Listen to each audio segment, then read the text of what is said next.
All right, based on the text, both authors would most likely agree with which statement? I'm just going to read the last two sentences here as well, and I'll get a sense of how they're differing. So text 1 says, Impressionist painters likely chose these colorful frames to distinguish themselves from what was considered conventional at the time. Okay, so text 1 believes that we're using colorful frames to be unconventional or different. And when I say we, I mean Impressionist painters. Now text 2 says, Impressionists who placed their works in painted frames instead of the more traditional golden ones did so for aesthetic reasons. Aesthetic is basically how good it looks.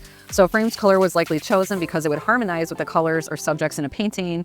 Gold, conversely, could distract, so they were using it for aesthetic reasons. So when we go through the answers, we have A, gold frames were considered especially desirable. Okay, only text 2 talked about gold frames. Let's get rid of that one.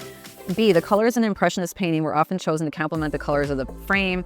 Well, that's not what's touched on both of those. C, many Impressionist painters were intentional about the frames they selected in their works. Yes, they were intentional for different reasons, but they were both intentional about what color frames they selected.